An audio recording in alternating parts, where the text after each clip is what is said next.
Olá, sejam todos muito bem-vindos a mais um episódio do Pé no Barro Podcast. Eu sou o Armindo Bart, falando direto da 35ª abertura da colheita do arroz. E comigo, Bruno. Buenas, vamos que vamos para mais um. Vai render esses episódios aí, nós vamos longe. Esse vai ser ótimo. A gente tá falando aqui direto da Arena Pecuária, na abertura da colheita do arroz, direto de Capão do Leão. Já estamos trazendo vários convidados e esse é mais um que promete, né, Bruno?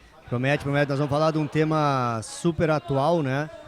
Vamos falar desses eventos extremos, de tudo que a gente vem enfrentando aí em relação a climas, a mudanças, a variações.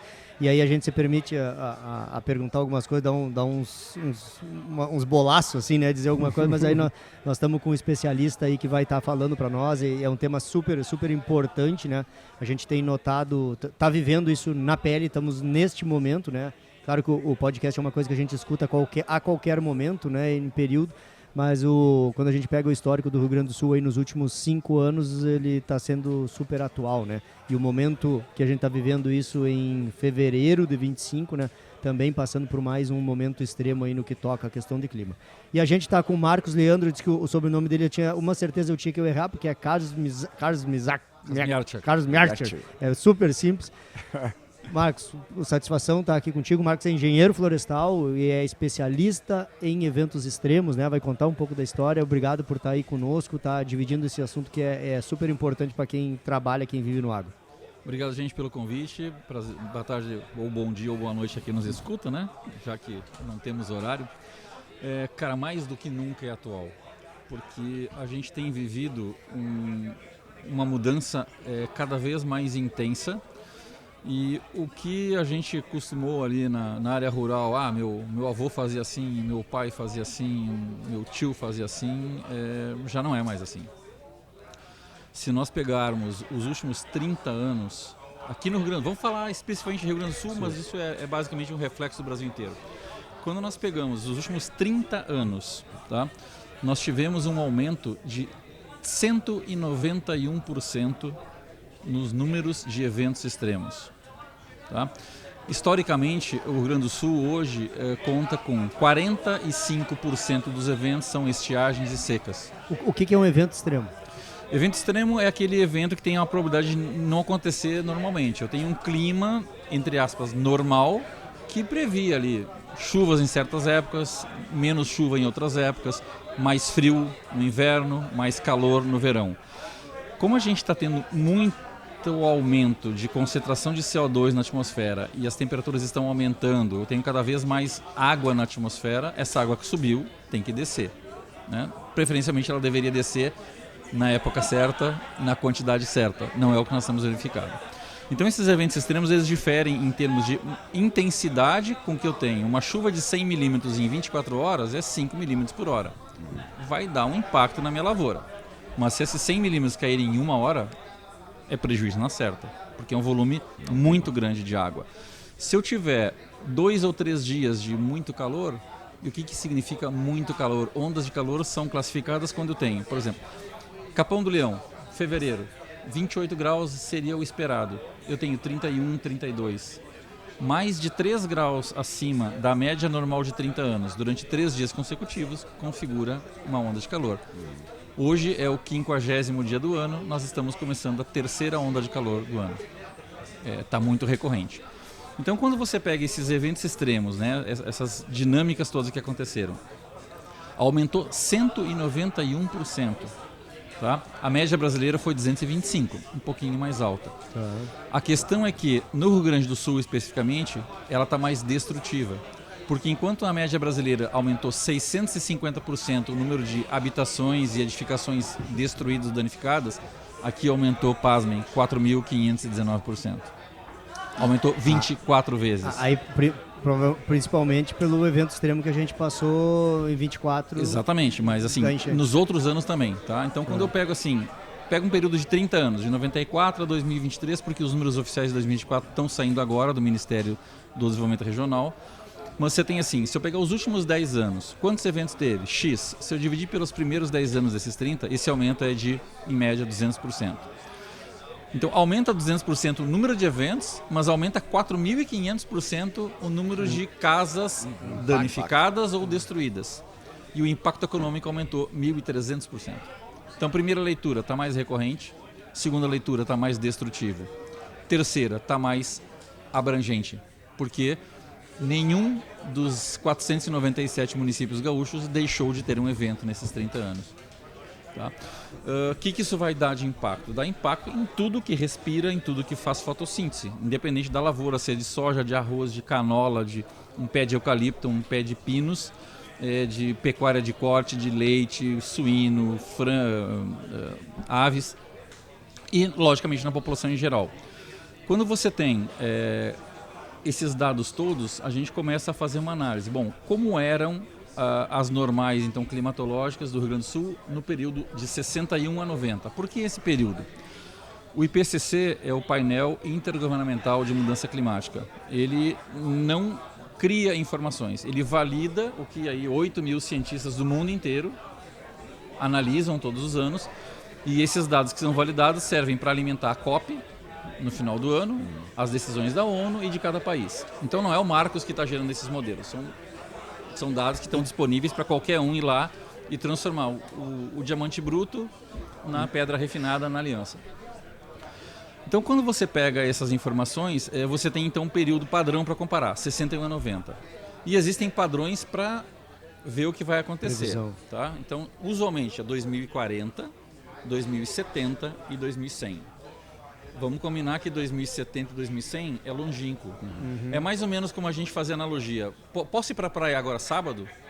Posso ir para a praia no carnaval? E posso ir para a praia no Natal? É lógico que a previsão de agora do fim de semana vai ser muito mais precisa. Tá? Então quando você pega e compara esses dados de como era e como vai ficar, o que a gente vê? Todos os 497 municípios gaúchos vão ter um aumento de precipitação. Chuva. Em algumas áreas, lá em São Borja, aumenta aí 50 milímetros. No Vale do Taquari aumenta 200. É muita água. Lembrando, 1 milímetro é 1 litro por metro quadrado. São 10 mil litros num hectare, 10 mil litros num quarteirão de área urbanizada. Aí, só para voltar. Peraí. Deixa eu só pagar uns boletos aqui antes. Vai lá. Só para os nossos parceiros me ajudam a fazer o nosso podcast. Eu só agradecer aos nossos parceiros aí, a CIA Brasil, a San Esteban, Premix, Elicit Plant e Next 360. Obrigado mesmo. E agradecer também ao Universo Pecuária e ao Desenvolve Pecuária pelo espaço aqui na abertura da Colheita do Arroz. Vamos lá. Boa. Essa precipitação está falando que vai aumentar neste corte de 2011 até 2040, tá? Ah. Ou seja, você não tem um valor assim, vai mudar o ano novo de 39 para 40 e vai virar, não. Já está acontecendo. Tá. Então, quando a gente tem essa diferença, né, a gente vai ter mais chuva. Existe uma outra variável chamada precipitação diária extrema. É o volume de chuva torrencial que cai em 24 horas. São os temporais, tempestades. Aumenta em 491 municípios. Só 6 escapam. Tá? Ao mesmo tempo em que eu vou ter mais chuva, eu penso assim, vou ter mais segurança hídrica. Não vou. Por quê? Porque o número de dias consecutivos sem chuva também aumenta. Qual é a primeira leitura disso? Mais chuva, mais concentrada. Como a gente está num estado mais ao sul, a gente é o estado que menos vai sofrer isso. Por quê? A gente vai passar de 14, 15 dias sem chuva, ou seja, no 16º dia costuma cair 1 milímetro, passa para 22, 23. É uma diferença em termos absolutos pequena, mas em relativos é grande, 20, 30%. Lá no Mato Grosso, na Bahia, isso é muito mais significativo. Passa de 20, 25 para 50, 60 dias. Isso nas épocas que normalmente já... Ao longo do ano inteiro, tá? Eu digo assim, porque se a gente pensar, né, vai aumentar os índices de chuva nos períodos que normalmente não chovem, aí ok, né? Bom, por exemplo, que nem lá que tem um período de seca, né? E o contrário, vai aumentar um pouco mais, ou a seca, o que o pessoal tem reparado muito lá pra cima é o quanto a chuva às vezes demora para cortar, ou corta mais cedo, ou demora para iniciar, ou iniciar mais cedo geralmente é mais difícil, né? Mas demora um pouco mais para... E é um pouco nessas pontas ou é dentro dos períodos de chuva? Isso que é dentro dos períodos de chuva, tá?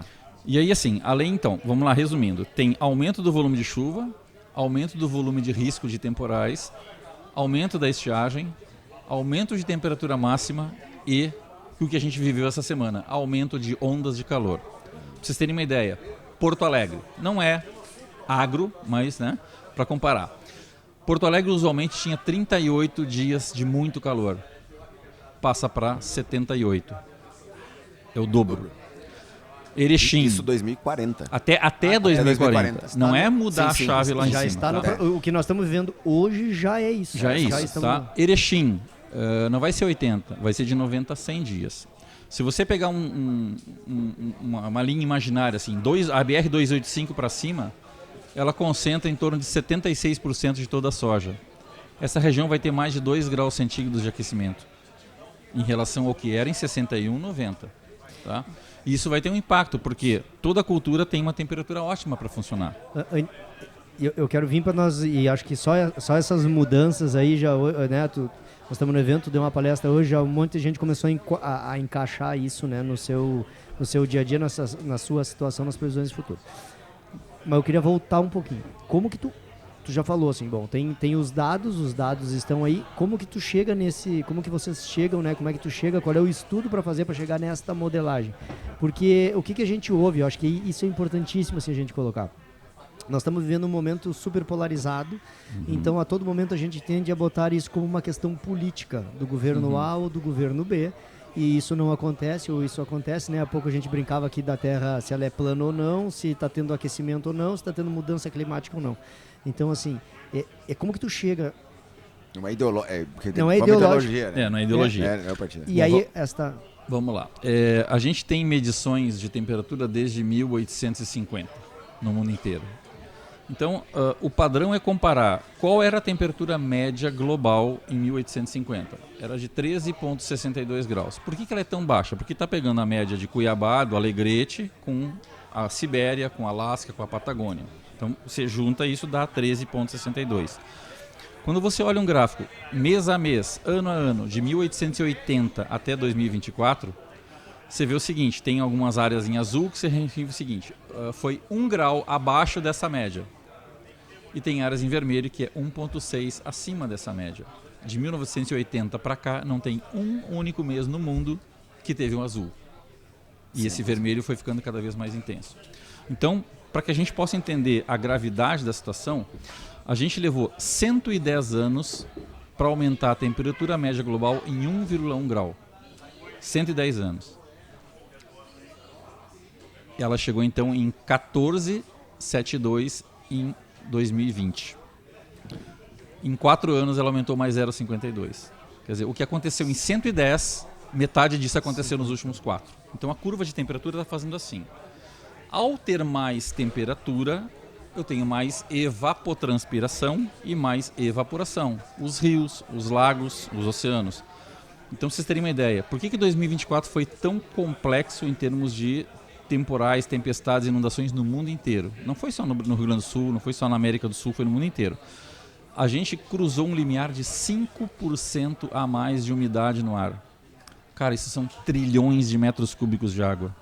Tá? O Oceano Pacífico, agora quando teve aqueles furacões na Flórida, no final do ano passado, a temperatura média do Golfo do México deveria ser 24, 25, estava 32. Cara, 8 graus de temperatura acima do normal. Uma região que é extremamente frágil para a formação disso, né? É um volume estúpido de água que sobe. E se ela subiu, ela vai descer. Né? A questão é que, assim, se ela vier como veio ano passado, é uma tragédia, porque em alguns lugares eu vou ter uma inundação, uma subida gradual do nível dos rios. O que aconteceu aqui em Pelotas, por exemplo. Mas o que aconteceu no Vale do Taquari é que isso veio como uma enxurrada. Né? Choveu 800 milímetros em Caxias, choveu 700 milímetros em Soledade. É morro abaixo, fogo acima e água abaixo, ninguém segura. Então, o que a gente tem é um aumento do risco de que, com mais chuva, né, e mais volume de água num único dia concentrada, mais estiagem, mais temperatura, mais ondas de calor, essas receitas me dão todos esses ingredientes me dão uma receita de um bolo bem digesto. Então vai ser um desafio para todo mundo nas áreas urbanas, em termos de prevenção, proteção e defesa civil. Né? A gente vai ter que ter dragagem de rio, a gente vai ter que construir obras estruturais, a gente vai ter que ter sistemas de alerta precoce. Na área rural, a gente vai ter que também ter sistemas de alerta precoce. Eu preciso indicar para aqueles produtores que, olha, em 24 horas, em 48 horas, a gente vai ter um volume descomunal de água. A gente viu em várias situações agora no ano passado, desde setembro de 23, gente que hoje não tem mais solo, ficou só a rocha matriz. Né? Outros perderam toda a camada de cima, então ficou só aquele horizonte B e C que é pobre. Se aquele cara colocar 1, 2, 3 milhões de reais em fertilizante, não vai produzir nada. E a gente está vindo nos últimos 55 anos. Tá? No Rio Grande do Sul a gente teve 18 El Niño, 22 Laninha e só 15 anos de neutralidade. Mesmo assim, teve 2 anos de neutralidade que a prestação foi baixa. Então não é só El Niño e Laninha que circula. E como é que a gente chega nesses dados todos? Se faz um modelo do terreno, com imagem de satélite, se pega os dados dos satélites, das estações medidas, dados de uso do solo, ou seja, como é que está sendo a degradação? Se aqui eu estou tendo um desmatamento maior na Amazônia, o quanto está influindo? Se eu estou aqui tendo uma preservação da vegetação nativa remanescente, o quanto está impactando? Então são modelos, e aí quanto isso me dá de erro? Em termos de temperatura, 5%. Em termos de precipitação, menos de 10%. E se eu pegar assim, todas as estações meteorológicas do INEMET, do CIMAGRO, da ANA, do CEMADEM, aqui no estado, nas várias estações, você verifica já de 61, 90 para cá, pegando agora os dados 1990 a 2020, é sempre 30 anos de observação de dado real. Aumentou, na imensa maioria aumentou, tanto a temperatura quanto a precipitação. Então, assim, os dados reais medidos já estão comprovando que o que os modelos estão dizendo está acontecendo. Né? E o que a gente tem é 2 alternativas. Primeiro, a gente não está cumprindo o que foi prometido no Desacordo de Paris. Né? 196 países assinaram. Alguns estão fazendo, outros estão fazendo de conta que estão fazendo e alguns não estão fazendo nada. Mas assim, no momento em que eu tenho um estado que já tem um histórico recente de que está ficando pior, que está ficando mais impactante, em que vai aumentar essas variáveis que são essenciais para o agro, como chuva, como temperatura, eu vou ter impactos. Então eu tenho que combater as causas, que é mitigação, e eu tenho que combater os efeitos, que é a adaptação. E se a gente falar de mitigação, assim, efetivamente, por causa do aquecimento, das mudanças climáticas, enfim, qual que é a principal causa? É petróleo, é desmatamento, é conversão? O que a gente pode associar a isso? Ou até os países mesmo, que a gente sabe que tem países como Estados Unidos e China são os grandes responsáveis, né? A União Europeia também. Se pudesse colocar peso nisso, porque se fala muito do agro também como um grande causador, né? E se a gente pegar em termos mundiais, 75% do aquecimento global está ligado a combustíveis fósseis. O problema é que o petróleo é muito barato. Tá? Para conseguir produzir um combustível viável economicamente e ganhar do petróleo é complexo. Então, em termos globais, 75% do aquecimento da temperatura, do aumento da temperatura é devido a combustíveis fósseis. No Brasil é 25%. Aqui 75% vem de desmatamento, de queimada, de conversão de uso do solo. Logicamente, não é botar a culpa na agricultura ou na pecuária, mas assim, a gente tiver programas de plano ABC, integração lavoura, pecuária, floresta, uma melhor gestão. A gente tem uma coisa aqui que é absurda, gente. Nós temos hoje 600 mil imóveis rurais no Rio Grande do Sul. 85% deles não tem um açude. 10% tem um açude pequeno, de até 1 hectare. E 1,34% desses imóveis tem um açude com mais de 10 hectares. Só que se 1,34% retém 87% de toda a capacidade da água. O que significa? Que 99% tem um grau de insegurança hídrica maior. Não significa que esses 1,34% não vão ter problema, porque se a gente começar a ter aí 2, 3 anos de laninha e também, os açudes diminuírem o seu nível, a gente pode, num dia como a gente estava tendo semana passada, um açude pode perder 2 a 3 centímetros de água num dia. Quer dizer, a gente precisa de uma política pública, não é sair construindo açude à torta direito. O Nordeste fez isso e não adiantou. Até porque tem algumas dessas áreas aí que são áreas altas mesmo, exatamente, né? Se for dividir em área, matrícula, área de agricultura, enfim. Mas assim, a gente, de um lado, vai ter que combater algumas coisas de mitigação, que é reduzir a emissão de efeito estufa, tá?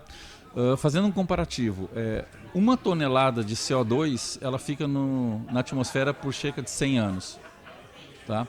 E ela tem um potencial de impacto 1. Metano tem um potencial 28. É 28 vezes mais potente. Ele dura 15 anos, então é muito menos. Mas boa parte do metano se vira CO2. Então volta ao problema. Óxido nitroso está em refrigerante, está em fertilizante. É 268 vezes mais impactante. Óxido hexasulfídrico é usado para fazer tela plana, monitores. Ele é 24.400 vezes pior que o CO2. E a gente está produzindo tablet, telefone, televisão adoidado, né? Então, o que teria que fazer? Diminuir produção. Qual é o país que quer reduzir produção? Nenhum. Quem vai querer? Eu vendo 50 bilhões de dólares por ano, agora eu vou passar a vender 30, 25. Ninguém vai querer dar esse passo. Né? Então, envolve uma série de atitudes individuais, viajar menos, evitar consumo de plástico. Tudo que a gente compra hoje tem plástico. Consumir menos. Consumir menos. Né? A gente produz hoje 100 bilhões de peças de roupa por ano. Com 8 bilhões de pessoas no mundo, quer dizer, em média, e a gente sabe que a metade da população não compra roupa, porque não tem dinheiro para isso, na África, no Oriente Médio, onde quer que seja. Então, assim, a gente está numa onda de consumismo muito grande. A gente tem todo um programa de obsolescência programada, né? Tu compra um celular da marca X e ele dura 2, 3 anos. A bateria é blindada, você não pode substituir por uma mais econômica. E em 3 anos a bateria vai estar com 30% de capacidade de carga e vai te obrigar a comprar um outro. Ser obrigado a comprar um fone de ouvido porque não funciona, não tem um fone para adaptar no teu celular, não vamos citar nomes, né? Então, assim, tem toda uma encrenca gerada propositalmente para a gente produzir muito. A grande briga aí do mundo como um todo é botar as pessoas que não consomem para consumir. E aí tem a desigualdade, né? Os 10% dos países mais ricos são responsáveis por 50% da emissão. É isso que eu ia falar. Se pegar... Os 50% mais pobres respondem por 10%. Então o Brasil está aí no meio, né? A gente fala muito do Brasil, você falou 25% vem do petróleo, mas o Brasil, nesse peso geral do mundo inteiro, ele é pequeno, né? É pequeno. O brasileiro, em média, emite 2,8 toneladas de carbono por ano. O americano, 13,1. Quer dizer, é muito mais. E uma coisa que pega muito, né? Eu nunca me esqueço, eu tinha um colega francês, né, que estava aqui e ele veio pro Brasil e ele ficava incomodado que a gente usava ar-condicionado demais. E eu morei 1 ano lá, né? Eu fiz... Tomando banho demais. Tomando banho demais. E ficava meio de cara com a gente. Daí eu falei, cara, lá mal começa a esfriar, os caras ligam o aquecedor a toda nas casas. Falei, nós nunca tivemos. E vocês tiveram isso aí desde sempre. Agora, nós tivemos acesso a ar-condicionado, né? Popularmente, sei lá, há uns 15, 20 anos, nem sei se tem isso, uns 15 anos pelo menos.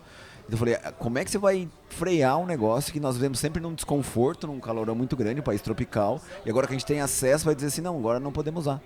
Agora não temos acesso... É que no dos outros é melhor, né? Daí, fazendo um link com o teu comentário, a Europa como um todo, os países de clima mais frio, eles estão preparados para aquecer os seus ambientes. Né? Não é qualquer casa na Europa que tem ar-condicionado. Não tem. No verão de 22, 62 mil idosos morreram na Europa por onda de calor. Quem vai mais sofrer é criança, idoso, quem tem problema respiratório crônico. Então, assim, eles estão preparados para aquecer o ambiente, não para refrigerar. Não, eu peguei 34, 36, um calor, porque lá é um calor seco também, né? Exatamente. E 34, 36 graus. Então, a gente pra morrer, unindo todos esses ingredientes, a gente tem um ambiente em que está ficando mais recorrente, né? Pô, tava tendo incêndio florestal na Patagônia semana passada. Sabe? Como é que você vai imaginar um fogaréu tipo Los Angeles na Patagônia, onde é frio, né?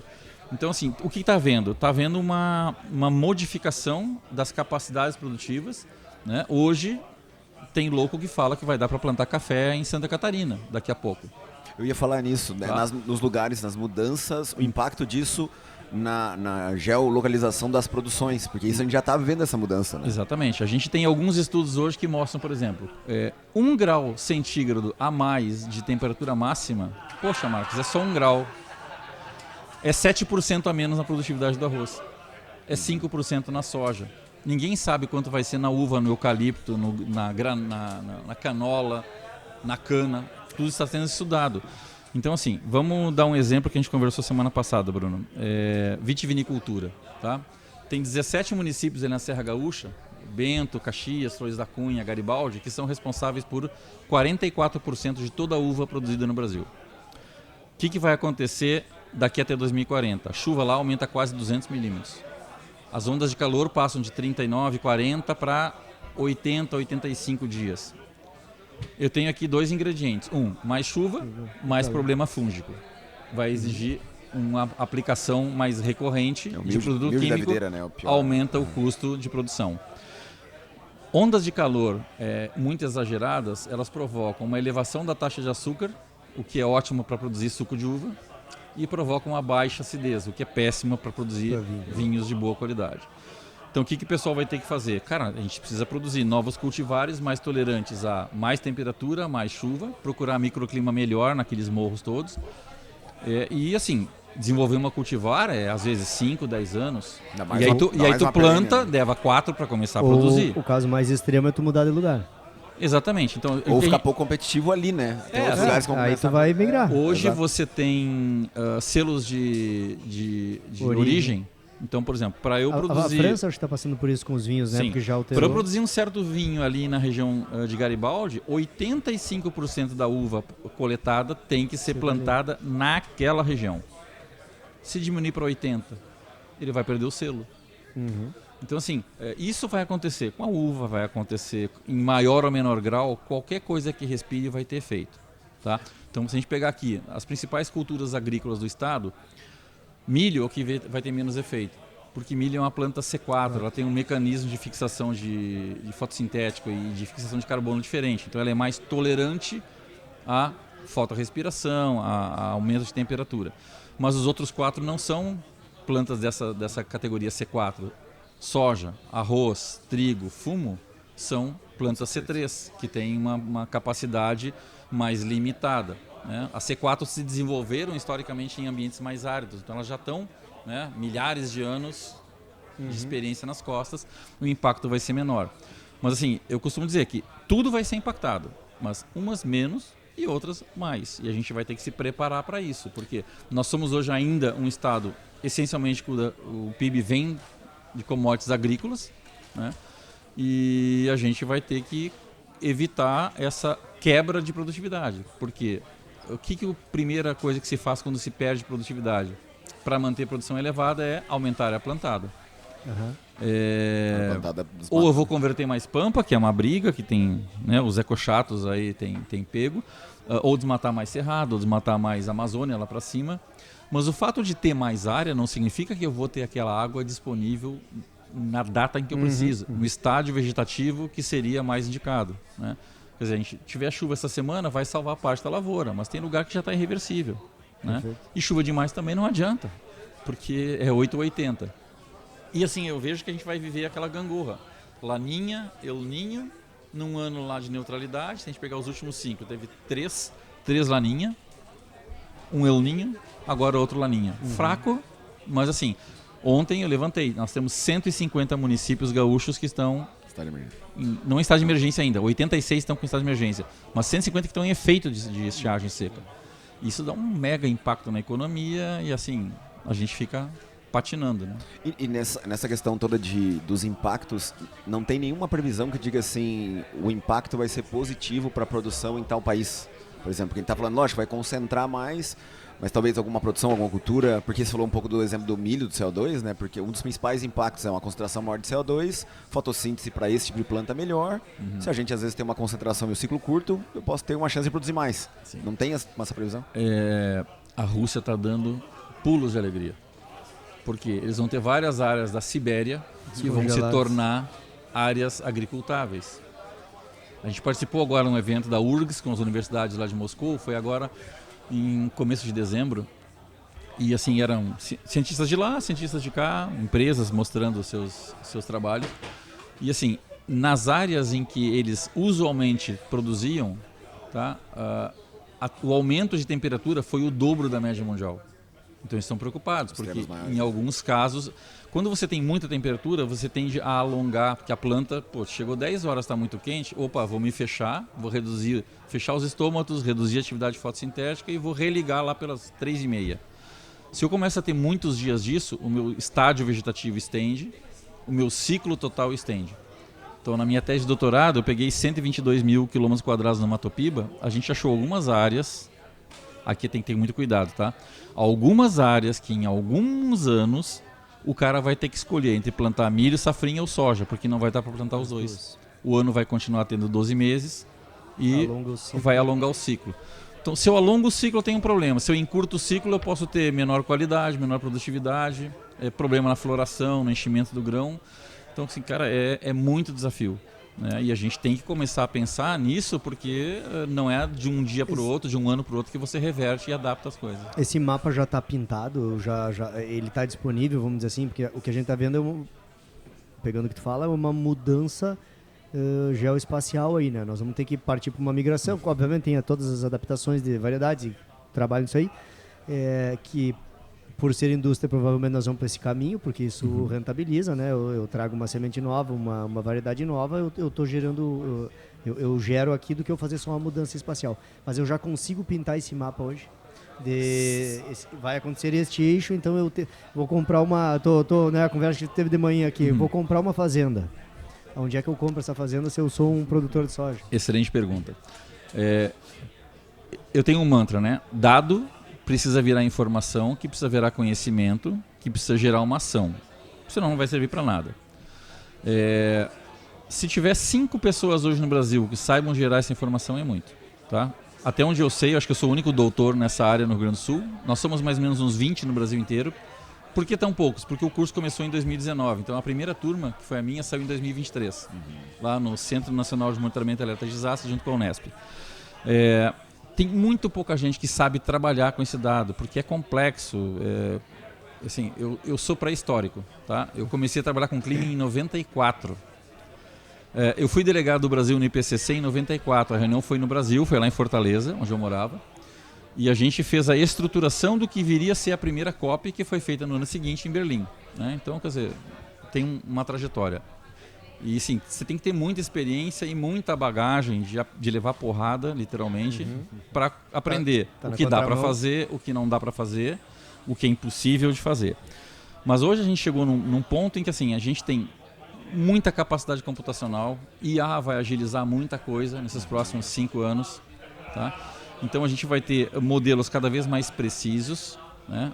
Qual é o problema hoje? Os modelos globais, eles têm assim, uma célula de dado único de 400 km. Eu não posso fazer planejamento com uma célula de 400 km. Então você tem que trazer, a gente chama de downscaling, trazer isso mais para baixo. E hoje a melhor resolução que existe é 20 km. Então se eu pegar um quadradinho de 20 por 20, eu só tenho uma informação de clima ali dentro. O ideal é que a gente chegue em 5 ou daqui a pouco a 1 km. Só que assim, hoje não tem um computador que rode isso. Porque, só para dar uma ideia para quem está nos ouvindo, para cada ponto geográfico eu tenho 147 variáveis. Cada uma dessas variáveis tem que modelar a 2 metros do solo, a 10, a 100, a 1 km, a 10 km, a 50 km. É uma capacidade computacional estúpida. Tá?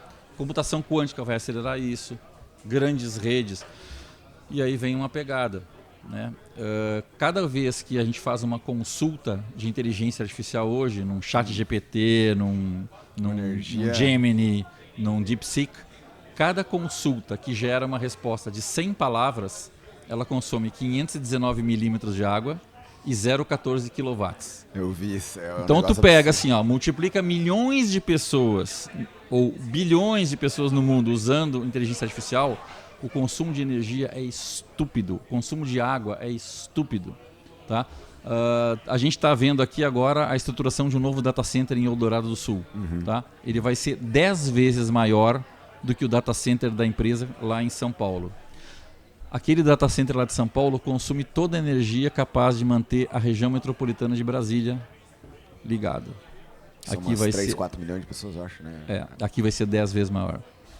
Cara, saiu essa semana na mídia que a gente pode ter problemas de apagão. A cidade de São Paulo já vai ter em 3 ou 4 anos. Porque assim, cada vez tem mais gente ligando o ar-condicionado durante mais tempo. Os carros. Né? Os carros elétricos. O francês tinha razão. Então assim, a gente tem hoje... O Reino Unido hoje tem mais ponto de recarga elétrica do que posto de gasolina. A Califórnia proibiu em algumas cidades, não pode mais abrir um posto de gasolina. Né? Então assim, a gente tem um impacto de que está precisando de cada vez mais energia. Logicamente, muita coisa melhorou. Né? A capacidade. Quanto custava uma bateria de carro elétrico 10 anos atrás? Quanto custa hoje? O preço diminuiu muito, viabilizou o carro elétrico. Tem carro elétrico hoje de 100 mil. À medida que vai escalando, né? Mas a gente precisa de muita pesquisa, muita inovação e, notadamente, independente de ser proteção e defesa civil em área urbana ou mitigação e adaptação no agro, no campo, a gente precisa de muita articulação. Tá? Vou dar um exemplo bem claro. Muro da Mauá. Quanto tem o Muro da Mauá? 6 metros. Derruba ou não derruba? Já teve essa discussão 100 vezes, né? Canoas também tem um muro. Inclusive a imprensa discutia que deveria derrubar, né? E agora Canoas também fez um assim. muro, tá? Só que o muro de Canoas tem 5 metros. Esse 1 metro a menos, com quilômetros de extensão, foi por onde a água entrou em Canoas. Né? Então, assim, não adianta Porto Alegre tentar resolver o problema sozinha, ela vai ter que trabalhar articulado com os municípios vizinhos. Não adianta Eldorado tentar fazer sozinho, porque ela depende de São Jerônimo, de Guaíba, E as Arroio cidades dos que entram Ratos. também. A gente tem uma questão assim, de que desde que a humanidade é a humanidade, a população começou a se instalar onde? Na beira dos rios. Só que esse crescimento foi absurdo. Rio Taquari, desde 65 existe o Código Florestal. Deveria ter 200 ou 300 metros de vegetação nas duas margens. É difícil encontrar ao longo de todo o Taquari 2 ou 3 lugares que tenham isso. O resto está tudo ocupado, tem casa dentro da água. Então assim, a gente vai ter que... Não dá para remover. Tem uma estimativa que foi feita ano passado para mover Cruzeiro do Sul, Mussum e Roca Salles, custaria 30 bilhões. Não tem dinheiro para isso. Tem cidade hoje que não tem casa suficiente para um aluguel social. Tem umas coisas esdrúxulas, né? A legislação impede. Se o Bruno estiver numa casa que foi afetada e destruída, eu não posso mover ele mais de 1,5 km para uma nova casa. Cara, isso tem que mudar. Né? O zonamento agroclimático vai ter que mudar, porque as coisas estão diferentes. O novo normal não é mais o que a gente tinha 10, 20 anos atrás. Mas assim, tem essa parte que é, lógico, concordo, tem muita coisa para mudar, acho que tem uma mudança cultural também de prevenção que o brasileiro não tem, né? Espera acontecer para depois tomar uma ação. Mas tem outras coisas também que algumas tecnologias que já estão prontas. Porque, pelo que você está falando aí, então, se vai esquentar e tudo, por exemplo, vai ter um deslocamento de regiões. As zonas hoje que são tropicais podem virar mais semiáridas, as que são subtropicais virando mais tropicais e as que são, né, clima temperado virando, né, um pouco dessa... Mas a gente já tem essas tecnologias de produção de alimentos disponíveis nesses locais. Já. Então não vai ter mais ou menos um deslocamento, por exemplo, aqui no Rio Grande do Sul. Se usa muita pastagem de inverno, por exemplo, né, as hibernais, aveias e vem. Vai começar a usar mais as tropicais, que já vem acontecendo.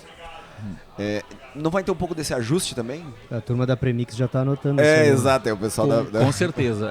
Vai ser assim uma leitura de casa a casa, um diagnóstico local. O que você definir aqui para Capão do Leão não vale ali para Dom Pedrito, não vale lá para Santa Rosa. Tem muita coisa positiva, né? Eu falei só o lado dark da coisa até agora. Pulando da ponte já, mas assim, tem muito. A metade já desligou, O que a gente desenvolveu. Olha o que era a produção agrícola. Do Apocalipse, né? O que era a produção agrícola do Cerrado nos anos 80. Exato. Era ridícula. Exato. Né? Hoje você tem uma produção absurda. Você tem cultivares hoje que dão muito mais produtividade. Você tem produtos químicos, fertilizantes, sementes que já vêm com um gene específico. Né? E aí fiz o gancho agora. Como a gente vai ter um aumento de temperatura e aumento de ondas de calor, todo inseto ele tem aquela evolução de ovo, larva, pupa, adulto, regrada por graus dia. Então, dando um exemplo bem estranho assim, se eu tenho um inseto que tem 600 graus dia, tá? Eu vou ter, se eu tiver 30 dias com 20 graus, eu tenho uma geração. Mas se a temperatura for 30 graus, em 20 dias eu tenho uma geração. Então, o número de gerações de insetos vai aumentar muito. Só para mostrar por que aumentou tanto a proliferação de dengue, de chikungunya, de zika. Cara, tem cada vez mais mosquito. Encurta o ciclo. Cada ano que passa tem mais caso, mais morte. A gente não está aprendendo. Então, assim, para diabrótica no milho, para praga X no arroz, Y na soja, a gente tende a ter um aumento. Uma pressão maior, né? E assim, isso vai, de um lado, mais produto químico para combater. E muito provável a parte animal ela se acelera e a vegetal ela sofre, porque quando fala em graus dia, tu precisando de horas as temperadas, né? Aí a gente falou de uva, mas tem maçã, tem pêssego, tem todas as frutas de caroço, que tu precisa horas de frio também, né? Os graus dia para uma quebra de dormência. E aí vai pro pau. E assim, existem... É o deslocamento, né? É o deslocamento. Existem algumas teorias, assim, da conspiração que falam o seguinte, que a gente tende a ter, sei lá, em 30, 40, 50 anos, uma migração do norte e nordeste para o centro-oeste e sudeste, do sudeste, centro-oeste para o sul, e do sul mais para o sul, porque quanto mais ao sul, menor o impacto. Você vamos para o Uruguai. Vamos colonizar o Ou a Uruguai. Patagônia, né? Uruguai, estamos chegando. E aí você vê, não é só o derretimento da calota polar que está causando a elevação do nível do mar. A água quente ocupa mais espaço. E a água está aumentando muito a temperatura.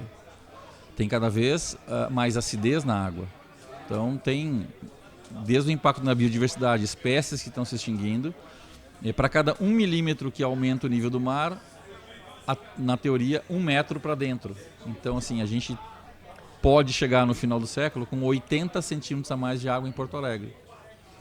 Menino Deus, Cidade Baixa, haja bomba. Né? O impacto aqui, que é uma região muito plana, o nosso litoral é 5 metros, 8 metros. Então, não dá para construir um muro ao longo de toda a Lagoa dos Patos ou de todo o litoral do Rio Grande do Sul. Então, sim, é um trabalho de... Mas então, vamos falar. Eu ia dizer assim, como que o cara separa, né? Porque a gente escuta muito algumas previsões catastróficas, né? Vai subir tudo, né? Um tempo atrás a gente viu as ilhas queriam sumir, né? Conforme a previsão, porque ia ter 2 metros, o oceano ia ter subido 1 metro e tal, e hoje segue dentro de uma normalidade. Como é que é esse trabalho? Porque a gente chega em muita gente, né? E como tem os defensores que não acreditam em nada e vão se segurar em quem fala o que o cara quer ouvir. Como é que a gente filtra um pouquinho disso aí, né? Como é que... Cara, vou fazer uma analogia aqui. Quando eu estava na escola, lá nos anos 70, 80, a gente ia para a biblioteca e pegava ou a Barça, ou a Conhecer, ou a Britânica, e você tinha que procurar, ler, copiar. Hoje, qualquer um entra em qualquer aplicativo, em 5 segundos, Ctrl+C, Ctrl+V, e tem acesso. Então, foi muito maior a facilidade de acesso à informação. Por outro lado, tem informação boa e tem informação ruim. Isso. Né? Então tem aquela coisa assim, um diz que vai aumentar a chuva, o outro vai lá e refuta e diz que vai diminuir. Né? Nesse caso específico aqui do Rio Grande do Sul, todos os modelos mostram isso. Não é o Marco que está falando, o pessoal da Rússia está dizendo isso, da Europa, dos Estados Unidos, da China, do Japão, da África. Então os modelos mostram uma homogeneidade, não tem assim, um dá mais, outro dá menos. Tá? E logicamente, você tem que separar. Existe essa questão de... Primeiro, eu não acredito que o impacto é causado pelo homem. Beleza, pode não ser pelo homem, mas o fato é que os números mostram que a temperatura está aumentando, a umidade no ar está aumentando. Então, assim, a gente está chegando num ponto que a gente chama de não retorno. Não adianta mais tirar o pé do acelerador, porque o carro vai continuar acelerado no máximo e pule e salve-se quem puder. Existem Ainda temos tempo para... Ainda temos, mas ele está ficando cada vez menor. Tá? E o problema é que a gente não tem recurso suficiente. Tá? A gente gastou 6 trilhões nos últimos 2 anos em guerra. E aí, aos 49 minutos do segundo tempo, ano passado, na COP em Baku, se definiu que os países ricos vão dar 300 bilhões para os países pobres. É dinheiro de pinga, literalmente. Né? Precisa de muito mais dinheiro que isso. A questão é, quem está disposto a abrir a carteira, quem está disposto a descer o degrau, como a gente falou antes. Né? Isso, eu ia falar exatamente, só para fazer um link dessa coisa das mudanças, o quanto desses impactos realmente, por exemplo, a gente fala muito da carne brasileira, agora saiu há pouco o negócio do Carrefour lá, porque a carne brasileira não era sustentável, daí teve o corte.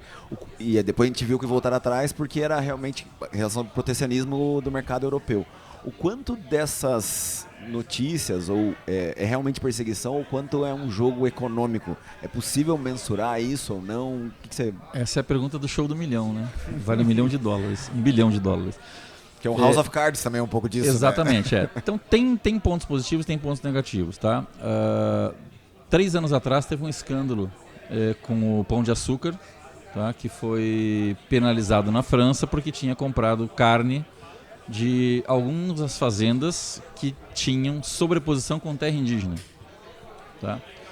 Então acharam 12 fazendas que tinham esse problema. Tinha uma empresa que dava o apoio de fazer esse compliance ambiental, tinha um double check com outra empresa, e aí eu estava dando consultoria para uma terceira empresa, a gente foi chamado para dar o voto de Minerva. Não eram 12, eram 200 fazendas. Então, dependendo da metodologia, do processo que você tem para analisar, você tem um resultado. Então, existem players no mercado que definem algumas premissas. Se atender aquelas 5 premissas, compra o gado que está limpo. Tem outros que, mano, essa aqui tem que ter, essas 5 tem que ter mais essas 3. Então, se você começa a apertar demais... Fica sem nada. Você pode correr o risco de ficar sem nada, né? E aí, com essa nova regra da Comunidade Europeia, na verdade eles estão querendo, os caras que não preservaram o que deviam, estão querendo que a gente faça agora como uma jogada o que também eles não de fizeram. segurar, então tem né? esse lance de protecionismo, mas o fato assim a gente tem hoje uma estimativa assim, no Rio Grande do Sul mais ou menos 36% dos imóveis rurais tem menos vegetação do que deveriam. Mas vamos ver pelo copo cheio. 64% tem. E tem cara ali que tem assim 0,1 hectare de passivo. Cara, se ele plantar 300 mudas de árvore, ele sai desse negócio. Então tem que ter todo um trabalho de monitoramento, de fiscalização, não para assim, caça às bruxas. Mas cara, você tá com 1 hectare a menos de floresta, vamos fazer um mutirão aqui, a prefeitura dá muda, o estado financia, a gente começa a plantar aquele negócio. Eu tiro um monte de gente. Tá? Eu participei de um programa muito legal, eu só não vou dizer o nome do player, mas foi no Mato Grosso. Era o seguinte, você... Se é bom, não pode falar? Que é questão de compliance, tá? Mas vou comprar o gado do Bruno, primeiro eu vou examinar, fazendo o Bruno. Tem sobreposição com terra indígena? Não. Tem sobreposição com unidade de conservação? Não. O Bruno está na lista de trabalho escravo? Não. Eu já sei O Bruno tem... não precisa falar muito. O Bruno tem problema de embargo do IBAMA? Não. O Bruno tem desmatamento? Tem. Opa, bandeira amarela. Bruno, você tem a autorização de supressão? Tenho. Não tem problema nenhum. Por quê? Tem muito desmatamento legal. Por isso que eu falo que o governo não entende que nunca vai zerar o desmatamento. Tem como. Tá? Por quê? Tem sempre o espertinho. O cara, por exemplo, submeteu um pedido de supressão de vegetação na FEPAM há 1 ano. Puta, não saiu a autorização, ele vai lá e corta. Aí vem alguém e multa. Né? E tem aquele desmatamento legal. Se eu tenho, por exemplo, na Amazônia, uma área de 1.000 hectares e eu desmatei 100, eu posso desmatar mais 100, porque lá é 80% a reserva legal. Aqui, nos outros biomas, é 20%. Então, não vai acabar o desmatamento. Tá? É como tu quer enxergar os dados a teu favor, dependendo Exatamente, da situação, depende da leitura e do interesse, você joga para um lado ou joga para o outro. E aí os europeus, por exemplo, estão jogando no lado que eles querem. Porque há pouco saiu também a notícia da Cargill, que está voltando aquela moratória das áreas da Amazônia, né? Estão derrubando isso para voltar a comprar soja. Tem o Trump que declarou também que vai estimular muito a produção de petróleo nos Estados Unidos. Então tem os outros, né? E como na tua visão, nessas discussões que tu tem, como é que a gente pode ser beneficiário disso aí? Tá, ok, temos um problema, ou... As oportunidades, né? Será que vamos ter oportunidade ou vai ser um ponto assim, cara, é obrigatório? Não é mais um diferencial? A gente é o país que tem o maior potencial do mundo para ganhar com essas mudanças climáticas. Primeiro, a gente tem a segunda matriz energética mais limpa, a gente só pede para a Noruega, né? Logicamente, eu vou ter impacto na produção da cana? Provavelmente. Produção de biodiesel, SAF, querosene de aviação, um monte de coisa. Eu vou ter, em algumas situações, que explorar. A gente tem uma cobertura vegetal de mais de 60% do país. Crédito de carbono, projetos de sequestro de carbono, prestação de serviços ambientais. A gente tem uma área absurda que nenhum outro país tem. A ONU fez em 2020 uma análise dizendo o seguinte: nós temos 518 milhões de hectares que podem ser convertidos para a produção de proteína animal e vegetal sem desmatar uma única árvore. 518 milhões de hectares. 185 milhões estão aqui. Ou seja, é área de pasto degradado, área que está em abandono. Cara, a gente tem um potencial enorme. Tá, isso pode virar lavoura, pode virar pastagem, pode virar floresta, pode virar integração lavoura, pecuária, floresta. Então a gente tem um potencial enorme. A gente pode ser o país que mais venha a ganhar com investimento nisso, porque assim, tem uma coisa meio demagógica no ESG hoje, né? Aquele ESG para inglês ver, né? Se eu atendo certas premissas, mas se o cara não tem reserva legal, desmatou toda a PP dele, eu vou lá e compro a commodity dele, a soja dele. Né? Aí tem outro que vai a seguinte, se a tua fazenda tiver a 10 km de unidade de conservação, eu não vou comprar a tua soja. Por quê? Se você aplicou produto químico, a deriva pode matar a abelhinha que está lá dentro. e o cara vai lá e não compra. Tu tá a 10 quilômetros, não tá sobrepondo nem nada. Então tem o 8 e 80. Tem gente que peca por excesso, tem gente que peca por omissão. Mas em tudo isso eu vejo que a gente tem uma oportunidade incrível no mercado internacional, porque a gente tem área, tá? Os americanos têm 4 milhões para converter. 4 contra 185. Quer dizer, eu acho que essa diferença na produção de soja vai aumentar cada vez mais. Cada vez mais a gente vai produzir mais do que eles, né? E então assim, eu vejo com mais oportunidade. Mas a comida é uma, como é que é, um soft power aí, é um poder, né? É uma arma nossa, né? Ter essa questão da segurança alimentar da comida. E aí entram outras coisas que aí a gente tem que desenvolver também, como logística, armazenagem, tudo isso para poder ter conseguir pegar essa vantagem. Senão nós vamos seguir enchendo o porto, fazendo fila aqui na hora de colheita. Tem várias coisas para resolver aqui, né? A gente tem assim a capacidade de aumentar 150% a produção e 60% a capacidade de armazenar. Quer dizer, tem 100 milhões de toneladas que vão ser colhidas agora que não tem onde botar. Sim, se você está numa posição frágil, cara, você vai ter que vender e aceitar o preço que está ali. Bom, eu tenho um silo e consigo vender metade agora e metade eu vendo numa hora que me for mais favorável. É uma coisa. Você tem um cara que desce de Rondonópolis até o Porto de Paranaguá, pagando um absurdo de dólares por tonelada para ficar uma semana na fila de um porto. Tudo isso é custo, né? Por que a Ferrogrão não saiu até hoje? Né? Tem que melhorar essa logística, né? No mundo inteiro, assim, para você transportar 1 tonelada de alguma coisa por 1 quilômetro, o custo rodoviário é X. O ferroviário é 1/10 disso.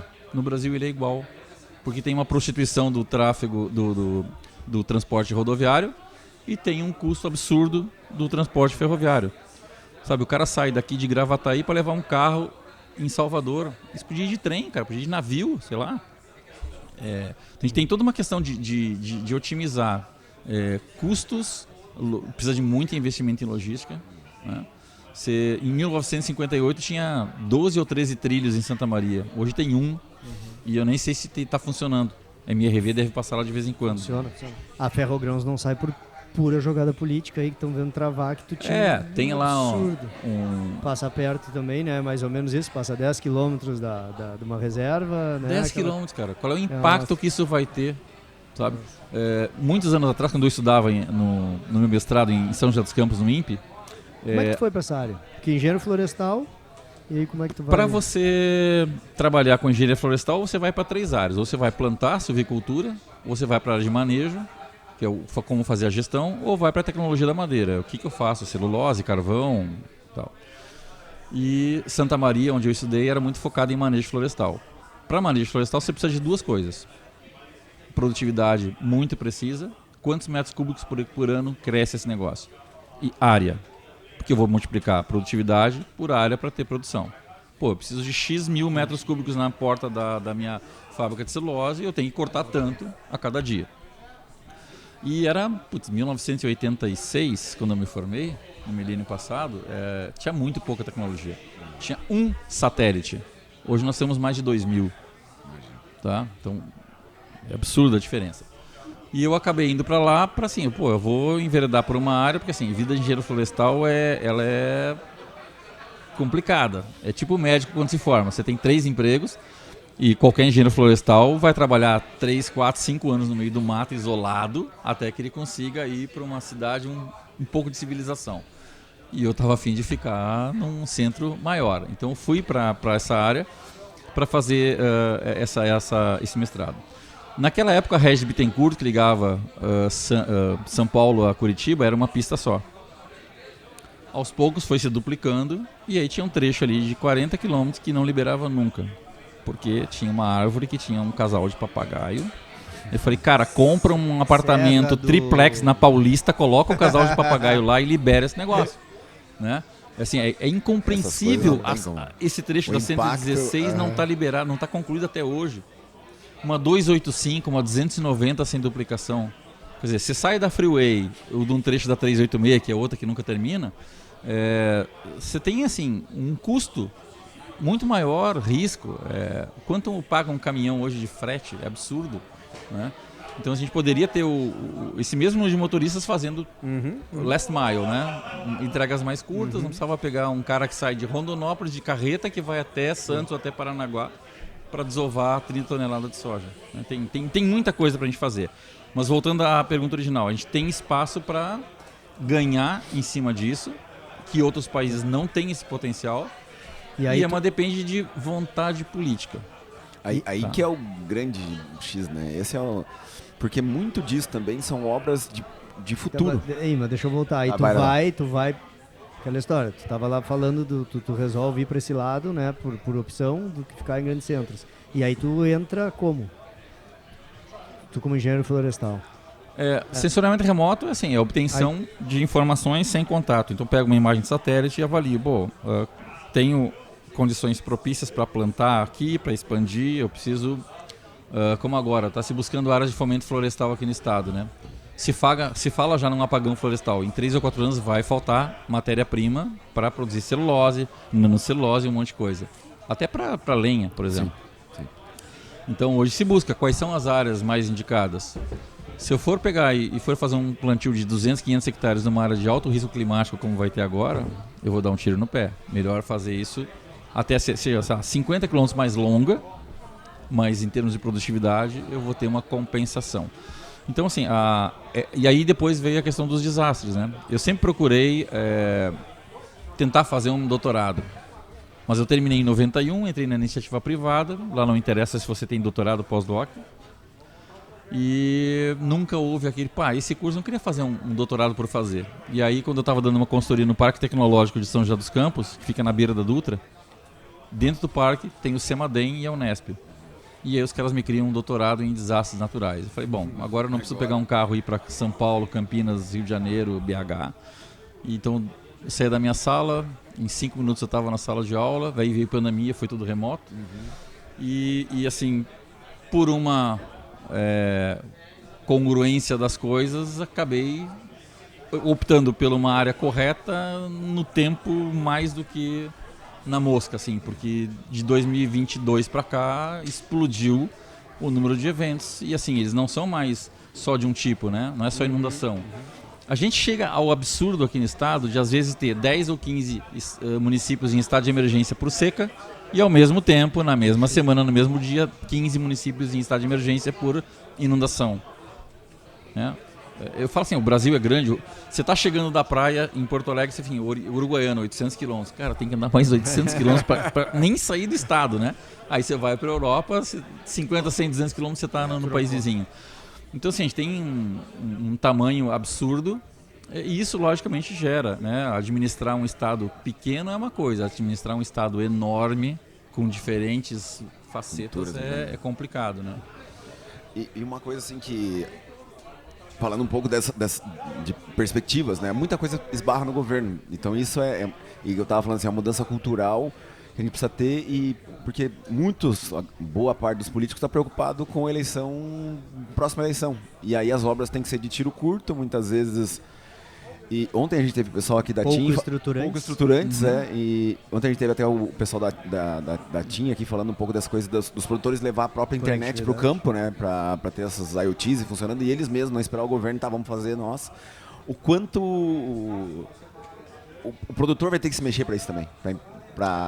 Essa é a grande questão. Porque, cara, se nós formos esperar o governo, nós vamos... É econômico o negócio, né? O que está acontecendo? Hoje tem grandes players de agro... negócio de fabricação de máquinas. Cara, se tu me comprar 15 milhões em equipamento, eu te instalo uma estação radiobase na tua fazenda. Não é qualquer um que compra 15 milhões, né? São aí 3, 4, 5 colheitadeiras. A gente tem numa colheitadeira, numa pulverizadora, deve ter aí uns 1.000, 1.500 sensores, 5.000 metros de cabo. O cara está coletando uma massa de dados estúpida. Tá? Estima-se que uma colheitadeira em um dia coleta mais de 250, 300 megabytes de dado. E aí se tu não tiver conexão direta, tu não está usufruindo de todo o potencial que aquela tecnologia está te dando, né? E aí entra naquela questão assim tem o lado do governo que dificulta certas coisas e facilita algumas que não são prioritárias. E tem muito assim da falta de cultura, tá? Vou dar um exemplo. Eu fiz uma consultoria numa empresa florestal lá na Bahia. Os caras tinham uma coisa preciosa, um mapa de solos detalhado 1:10.000. Cara, é absurdo. Cada talhão tinha lá as manchinhas de solo. Que cada tipo de solo, interessa se é soja, se é eucalipto. Num tipo de solo vai produzir mais, no outro vai produzir menos, num vai precisar de mais fertilizante, de outro menos. Agricultura de precisão. E aí os caras tinham um mapa de solos 1:10.000. Os caras tinham todos os equipamentos com tecnologia embarcada, então dava para fazer aplicação variável, e eles não faziam. O que eles faziam? O solo predominante é esse, então a gente vai aplicar a recomendação desse tipo de solo. Fiz uma conta básica e falei assim, cara, vocês estão perdendo só em potássio $6 milhões por ano. Tem os dados e não usam. Sabe? Então, assim, tem aquela questão cultural de, preciso evoluir, passar daquele estágio de meu pai fez assim, eu sempre fui assim, e incorporar novas tecnologias. Precisa de muita pesquisa, muita inovação, para que a gente possa trazer essas medidas de adaptação, de diminuição de custos, para aumentar a rentabilidade. Porque literalmente a gente rasga muito dinheiro ainda hoje. E aí toda essa parte da informação ela é muito mais importante porque a curva, né, a gente tá falando, os ciclos diminuíram, né, então achatou. Então antes eu conseguia mudar uma variedade, pensar o clima tá ficando meio assim, não, agora é de uma safra para outra, é de um dia para o outro, é de uma semana para outra, né. Então o mais importante aí tem trabalho para nós, né. Exato. Tava pensando assim, o que a gente tem de alternativas para tudo isso, para esses momentos extremos aí do que fazer, né? Então tem toda uma busca por quem está no campo para começar a tomar ações e vai partir do campo. Eu não acredito muito que parta de governo, né? Talvez algumas coisas na cidade para tentar, e aí sim, né? Como política pública para tentar diminuir, mas muito vai de quem está no campo mesmo, de achar, de começar a pensar, saber que tu tem uma mudança, de tentar respeitar um zoneamento climático, de começar a fazer algumas... É o que a gente estava falando, das coisas da soja que tu fala também. Fazer as coisas bem feitas, não ir plantar uma cultura num lugar que se hoje eu já sei que tem risco, vai ter pior. O que eu vou começar a fazer aqui, né? É a irrigação, que hoje é a bola da vez e que não dá em todas as áreas, mas é uma parte, é reservar um pouco de água, é trabalhar e o básico, né, cara, que é um plantio direto, biológico, rotação... Armazenar água no solo, dentro do solo, não no açude, mas por perfil do solo. Então tem muita coisa, né? A gente tenta trazer sempre essa visão de quem está no dia a dia, né? Quem está com o pé no barro, né? Pô, isso é muito distante, alguém vai ter que fazer alguma coisa até lá. Né? Não, tem coisas que eu já consigo fazer no dia a dia aqui na gestão, né? É vencer a inércia. Quem entrar primeiro no trem, senta na janelinha, né? Literalmente. Então existe muita coisa que dá para fazer sem grandes investimentos. Tem coisas que, infelizmente, não vai adiantar uma federação, uma FETAG, uma Farsul, um sindicato fazer, porque depende, o buraco é muito mais em cima. Mas tem coisas que, assim, pode demorar um pouco, 1, 2, 5 anos, mas dá para começar a ter resultado. Mas, assim, o que não dá para fazer o custo da inação vai ser alto, né? Existe uma cultura... Tá, que cada $1 investido em prevenção economizava $4. Esse ano isso foi atualizado, já passou para 1 para 9. Cara, mais do que dobrou. E aí a mudança cultural nossa é fortíssima, né? Porque a gente não é da prevenção, a gente é da... A gente vive muito tranquilo, né? Às vezes isso, né? Não tem neve, não tem terremoto, não tem furacão, então esses eventos, não tinha pelo menos, né? Então isso tudo nos acomodou para ser essa coisa assim, tá, vamos deixar depois, ou às vezes até as prevenções, eu dizia, né? Quando teve essas enchentes aí, cara, a gente cansou de ver quantas previsões, pensei, todo mundo avisou e o pessoal não aceitava. Aí quantas previsões a gente cansou de ver que ia ter agora mesmo há pouco aí, previsão de temporal e não deu. Não deu. E aí, só que agora nós vimos assim, não, foi falado, foi visto. Eu viajei ano passado falando que ia inundar tudo, eu falei, cara, nem sei se vai ser tudo. Fiquei ilhado em São Paulo, porque a gente não tem essa cultura toda de... Exatamente, prevenção sempre foi, e sempre será mais barato.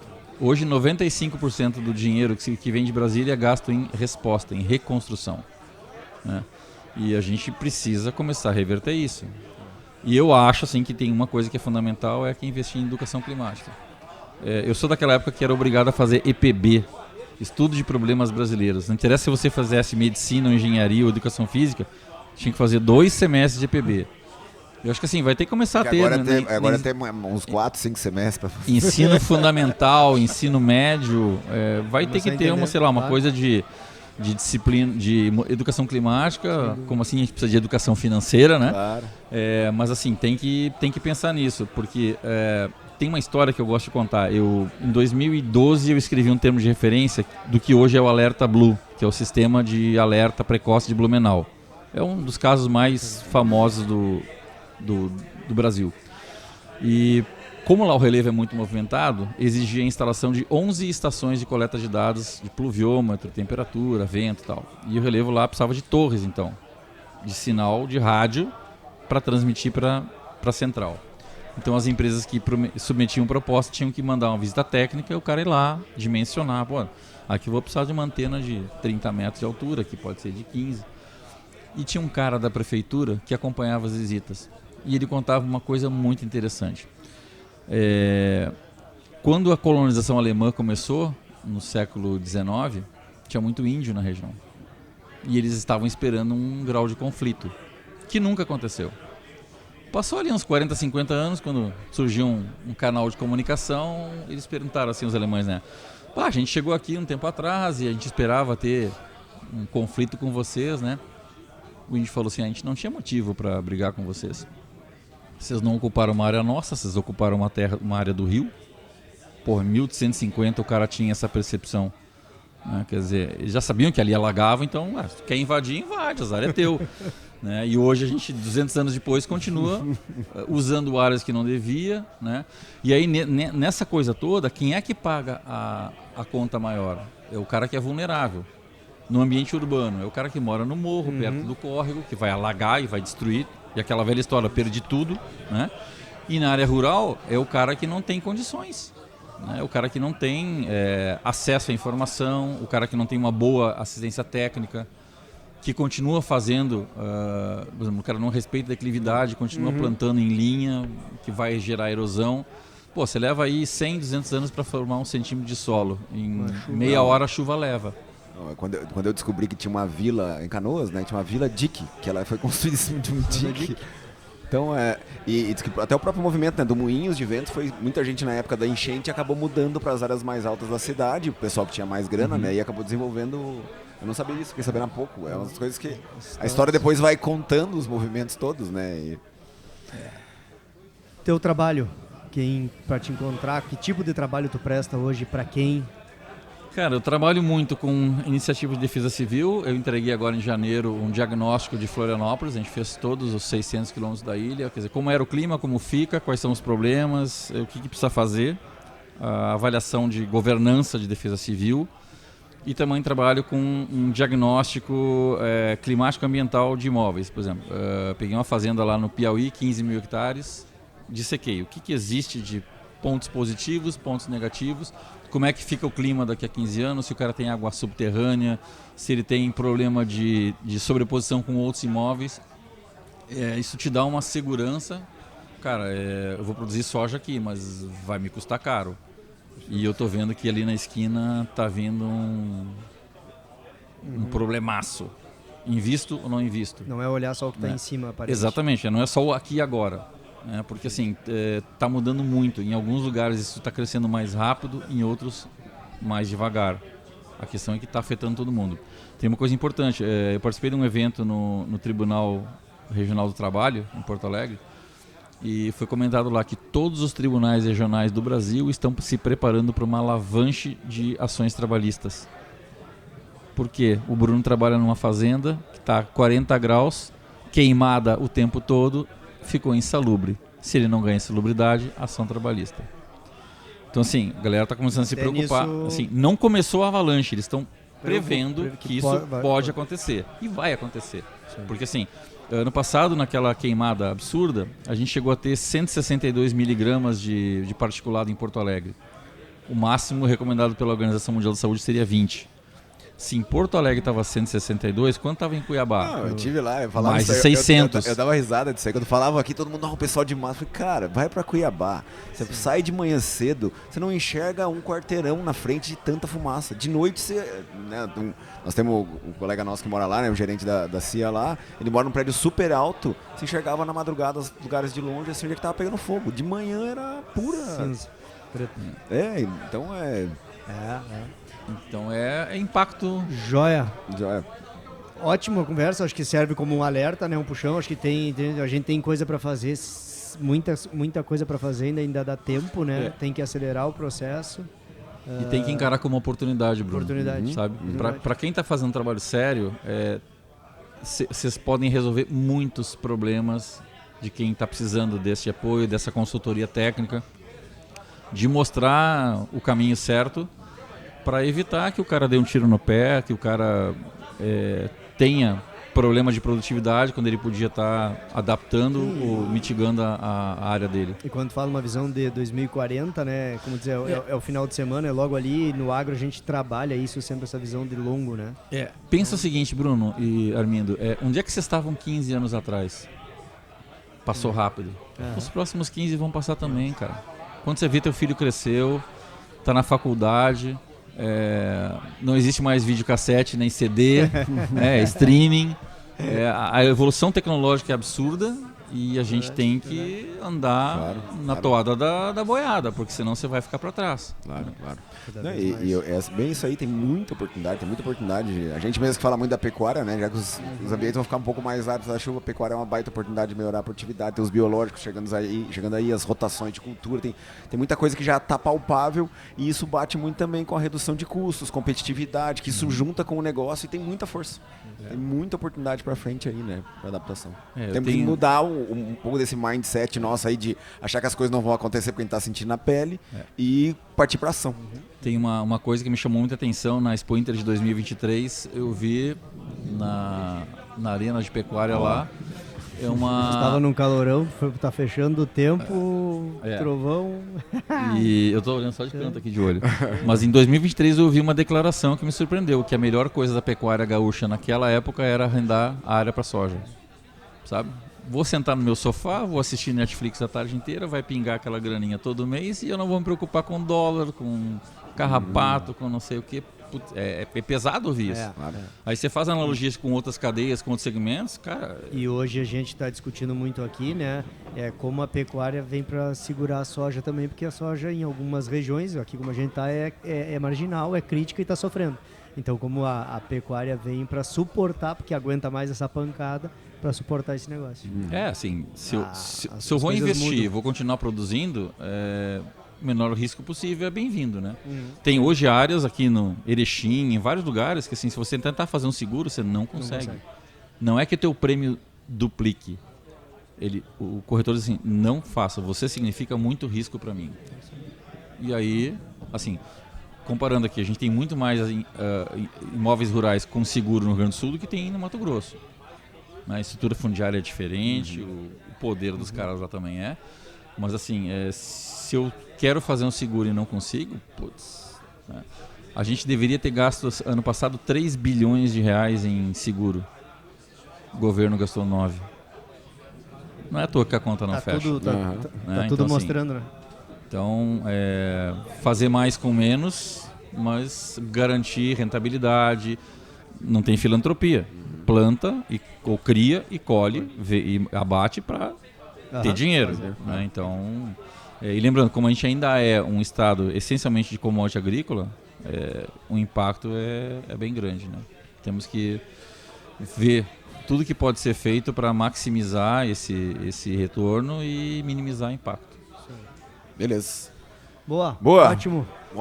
Quem quiser te encontrar, a gente colocou o Instagram na tela aí, né? Então, Marcos, o pessoal pode eu escrevo achar. todo dia no LinkedIn, 1 ou 2 matérias, então o pessoal pode... Também é Marcos Leandro Kasmerzak, pode me seguir por lá. A consultoria, né, Marcos? Então tem o trabalho de consultoria, né? Entra em contato e consegue aí aprender mais e ver, e uma área com certeza vai crescer cada vez mais tomando importância. Né? Tem algumas pessoas sérias Mas como em todas as áreas tem alguns picaretas que... Mas esses ficam pelo caminho. Eles vão ficar pelo caminho, com certeza, né? O problema é que eles arrastam alguns produtores junto e aí... O mercado novo também tem... Esses aí não aguentam 2 secas. Mas beleza, obrigado, Marcos, valeu mesmo. Obrigado a todos vocês que nos acompanharam até agora. Valeu mesmo aos nossos parceiros também, Cia Brasil, San Esteban, Premix e a Inex 360. Não esqueça de nos seguir nas nossas redes sociais, @pé-no-barro-podcast, também nos avaliar também com 5 estrelas no Spotify, pra gente é super importante. E a gente se vê no próximo episódio do Pé no Barro Podcast. Valeu, até mais. Tchau, Bora tchau. botar o pé no barro. Bora!